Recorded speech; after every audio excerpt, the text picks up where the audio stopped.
నమస్తే మా today's part 3 of becoming UX design MVP. అంటే మన యూఎక్స్ డిజైన్ డొమైన్ లా మినిమం వయబుల్ స్కిల్ కావాలంటే ఎట్లా చూద్దాం. లాస్ట్ వీడియోలో మన యూఎక్స్ డిజైన్ ప్రాసెస్ లో టోటల్ 5 స్టేజెస్ ఉంటాయని చెప్పిన కదా. ఈ రోజు యూజర్ రీసెర్చ్ గురించి కొంచెం బేసిక్ ఫండమెంటల్స్ మొత్తం క్లియర్ గా చూద్దాం. మనం యూఎక్స్ డిజైన్ చేయడానికంటే ముందు, ఒక చిన్న పిక్సెల్ కూడా డిజైన్ చేయడానికంటే ముందు మన యూజర్స్ చెప్తున్నామని మొత్తం క్లారిటీగా విని వాళ్ళని కరెక్ట్ గా అర్థం చేసుకోవడానికి ప్రయత్నం చేయాలి. అర్థం చేసుకుంటా వాళ్ళని ఎంపథైజ్ అవ్వడానికి చూడాలి.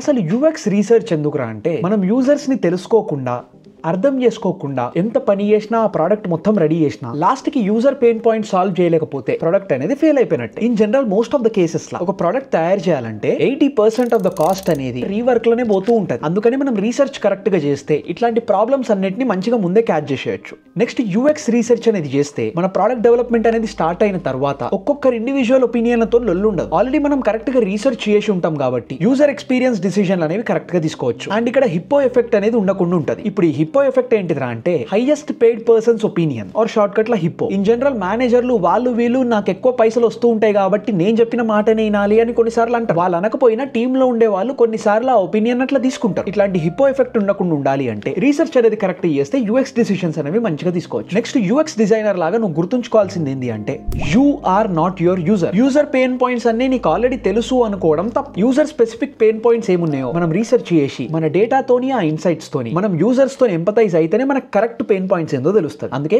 యూజర్ రీసెర్చ్ అనేది చాలా ఇంపార్టెంట్. మనకి 2 రకాల రీసెర్చ్లు ఉంటాయి. ఒకటి జనరేటివ్, ఇంకోటి ఎవాల్యుయేటివ్. పేరుకి తగ్గట్టే ఈ జనరేటివ్ రీసెర్చ్ అంటే యూజర్ నీడ్స్ ని అర్థం చేసుకోవడానికి, నెక్స్ట్ యూజర్ ప్రాబ్లమ్స్ ని వెతికి డిఫైన్ చేయడానికి. ఇది మన ఓవరాల్ డిజైన్ ప్రాసెస్ లో ఆల్మోస్ట్ స్టార్టింగ్ లోనే ఉంటుంది. ఈ రీసెర్చ్ లో అసలు మనం ఏం బిల్డ్ చేయాలి అనేది మెయిన్ క్వశ్చన్. మనకి as much as research data కావాలి కాబట్టి మోస్ట్లీ ఇక్కడ రీసెర్చ్ అంతా ఓపెన్ ఎండెడ్ ఉంటుంది. అంటే డిఫరెంట్ వేస్ లో ఆలోచించి యాజ్ మచ్ యాజ్ ఇన్సైట్స్ ని తెచ్చుకోవడానికి మనం ప్రయత్నం చేస్తాం. ఈ రీసెర్చ్ ఎట్లా అంటే యూజర్ ఇంటర్వ్యూస్ నుంచి, ఆల్సో ఫీల్డ్ స్టడీస్ నుంచి తెచ్చుకుంటాం. నెక్స్ట్ మన ఎవాల్యుయేటివ్ రీసెర్చ్ లో మన గోల్ ఏంది అంటే, మన సొల్యూషన్స్ తయారైన తర్వాత టెస్ట్ చేసి వాటిని వాలిడేట్ చేయడం. ఇది మన ఓవరాల్ డిజైన్ ప్రాసెస్ లో ఆ లాస్ట్ స్టేజెస్ దగ్గర ఉంటుంది. ఇక్కడ అసలు మనం డిజైన్ చేసింది కరెక్టేనా కాదా అనేది మెయిన్ క్వశ్చన్ ఉంటుంది. అందుకని ఇక్కడ ఓపెన్ ఎండెడ్ కాకుండా ఈ రీసెర్చ్ అనేది చాలా క్రిటికల్, ఇంకా టాస్క్ ఫోకస్డ్ ఉంటుంది. ఇది మనం యూజబిలిటీ టెస్ట్ నుంచి లేకపోతే కొన్ని సర్వేల నుంచి తెలుసుకోవచ్చు. ఈ జనరేటివ్ అండ్ ఎవాల్యుయేటివ్ రీసెర్చ్ కాకుండా మన యూజర్ రీసెర్చ్ ని ఇంకొక 2 రకాలుగా కూడా మనం కేటగరైజ్ చేయొచ్చు. ఒకటి క్వాలిటేటివ్ రీసెర్చ్, ఇంకొకటి క్వాంటిటేటివ్ రీసెర్చ్. పేరుకి తగ్గట్టే క్వాలిటేటివ్ రీసెర్చ్ అంటే ఒక యూజర్ ఒక బటన్ ప్రెస్ చేసిండు అంటే, ఆర్ ఇంకేదైనా వేరే యూజర్ బిహేవియర్ ఉంది అంటే అసలు ఎందుకు చేసిండు, ఎట్లా చేసిండు అనేది చూస్తాం. మన క్వాంటిటేటివ్ రీసెర్చ్ లోనేమో ఇక్కడ అసలు ఏం చేసిండు, ఎన్నిసార్లు చేసిండు, ఎంత ఫ్రీక్వెంట్ గా చేస్తుండు అనే లెక్కలు క్యాల్కులేట్ చేస్తాం. అంటే బేసిక్ గా క్వాలిటేటివ్ రీసెర్చ్ అంటే నాన్ న్యూమరికల్, నంబర్స్ తో సంబంధం లేకుండా ఉంటుంది. క్వాంటిటేటివ్ రీసెర్చ్ అంటే నంబర్లు ఉంటాయి. ఇక్కడ మోస్ట్లీ క్వాలిటేటివ్ రీసెర్చ్ చేసేటప్పుడు మనం జనరేటివ్ గా ఓపెన్ ఎండెడ్ గా ఆలోచిస్తూ ఉంటాం. అదే క్వాంటిటేటివ్ రీసెర్చ్ చేస్తున్నప్పుడు మనం కొంచెం కన్ఫర్మేటరీగా, కొంచెం స్ట్రక్చర్డ్ గా ఆలోచిస్తూ ఉంటాం. నెక్స్ట్ మనం ఈ యూజర్ రీసెర్చ్ చేయాలి అంటే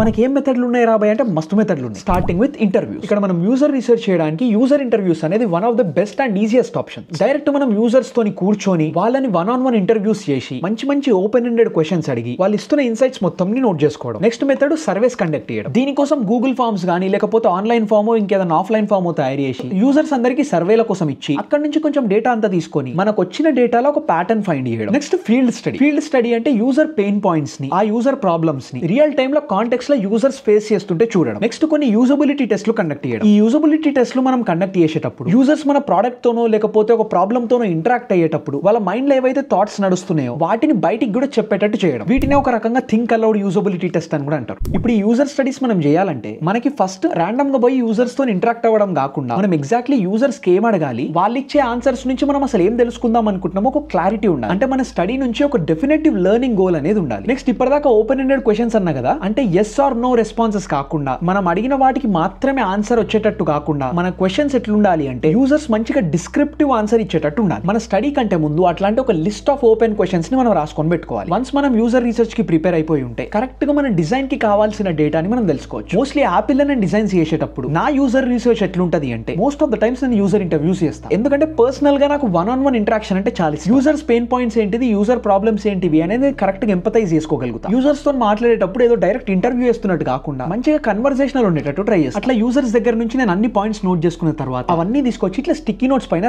రాసుకున్న తర్వాత వాటిని గ్రూప్స్ లాగా డివైడ్ చేస్తాను. ఇట్లా చేస్తే యూజర్స్ మధ్యలో కామన్ పెయిన్ పాయింట్స్ ఏంటివి, అసలు అందరూ యూజర్ ఫ్లో లో ప్రాబ్లం ఇక్కడ ఫేస్ చేస్తున్నారు, అసలు యూజర్ బిహేవియర్ ఏంది, ఇప్పుడు మన డిజైన్ లో వాళ్ళకి కావాల్సిన డిజైర్స్ ఏంది, ఇవన్నీ మంచిగా నా స్టిక్కీ నోట్స్ తోని కేటగరైజ్ చేసుకుంటా. ఈ గ్రూప్స్ ఆర్ క్లస్టర్స్ ఏవైతే ఉన్నాయో మనం వీటిని యూజ్ చేసుకుని ఇన్ఫర్మేషన్ ఆర్కిటెక్చర్ అనేది తయారు చేస్తాం. దాని గురించి నెక్స్ట్ వీడియోలో మంచి మాట్లాడుకుందాంలే గానీ, బట్ మన రీసెర్చ్ అంతా తీసుకొచ్చి ఇట్లా స్టిక్కీ నోట్స్ లో రాసుకొని ఆర్గనైజ్ చేసుకుంటే, ఇట్లా మంచిగా క్లస్టర్స్ లాగా డివైడ్ చేసుకుంటే మన డిజైన్ ప్రాసెస్ అనేది చాలా ఈజీ అయిపోతుంది. అండ్ దీన్నే అఫినిటీ మ్యాపింగ్ అంటారు. నెక్స్ట్ ఒక ఇంపార్టెంట్ ముచ్చట, మనం యూజర్ రీసెర్చ్ చేయడానికంటే ముందు యూజర్స్ కన్సెంట్ తీసుకోవడం చాలా ఇంపార్టెంట్. ఎస్పెషల్లీ ఒకవేళ వాళ్ళ పర్సనల్ ఇన్ఫర్మేషన్ గానీ, వాళ్ళ జియోగ్రఫిక్ లొకేషన్ గానీ, లేకపోతే వాళ్ళ ఏజ్ గానీ, సెక్స్ గానీ, అండ్ ఆక్యుపేషన్ గానీ, ఇట్లాంటి వాళ్ళ కొంచెం పర్సనల్ క్వశ్చన్స్ ఉంటాయి కదా, ఎస్పెషల్లీ ఇట్లాంటి వాటికి వాళ్ళ కన్సెంట్ తీసుకోవడం చాలా ఇంపార్టెంట్. అండ్ మనకి ఆ డేటా వచ్చిన తర్వాత కూడా మనం మన యాక్చువల్ డిజైన్ చేయడానికి మన దగ్గర ఉన్న ఈ యూజర్ డేటా మొత్తం అనానిమైజ్ చేయడానికి చూడాలి. అనానిమైజ్ అంటే ఇప్పుడు ఒక యూజర్ ఉన్నాడు, ఆ యూజర్ పేరు సంజీవ్ శ్రీరామ్ అనుకో. ఆ యూజర్ నాకు డేటా ఇస్తే నేను ఇది సంజీవ్ శ్రీరామ్ డేటా అని రాయకుండా టోనీ స్టార్క్ డేటా లాగా రాసుకుంటా. అడ్రస్ కూడా ఆస్టిన్ అని పెట్టకుండా అవెంజర్స్ టవర్ అప్ స్టేట్ అని పెడతా. So you get the point right. Next ఇప్పటిదాకా చెప్పినట్టు మనం యూజర్ రీసెర్చ్ చేసే ఏ ఫేజ్ లోనైనా క్వశ్చన్స్ ఓపెన్ ఎండెడ్ ఉండేటట్టు చూసుకోవాలి అండ్ కన్ఫర్మేషన్ బయాస్ ఉండకుండా చూసుకోవాలి. ఇప్పుడు ఫర్ ఎగ్జాంపుల్ నీకు బిర్యానీలో ఆలుగడ్డలు ఉంటే ఇష్టమే కదా నేను అడిగినా అనుకో, నీకు ఇష్టం లేకపోయినా గానీ నేను అడిగినందుకు నేను ఫీల్ అయితేనేమో అని చెప్పి నువ్వు నీకు నచ్చకపోయినా అవును నాకు ఇష్టమే అని చెప్తుండొచ్చు. ఒక మంచి యూఎక్స్ రీసెర్చర్ ఏం చేయాలి అంటే ఇట్లా ప్రెషర్ పెట్టకుండా, ఎస్ నో క్వశ్చన్స్ కాకుండా మంచిగా కన్వర్సేషన్ ని ఓపెన్ ఎండెడ్ గా పెట్టి ఇక్కడ నుంచి యూజర్ ఇన్సైట్స్ తెలుసుకోవడానికి చూడాలి. అంటే ఫర్ ఎగ్జాంపుల్ బిర్యానీలో ఆలుగడ్డ అంటే నీకు ఇష్టమే కదా అని అడిగే బదులు మా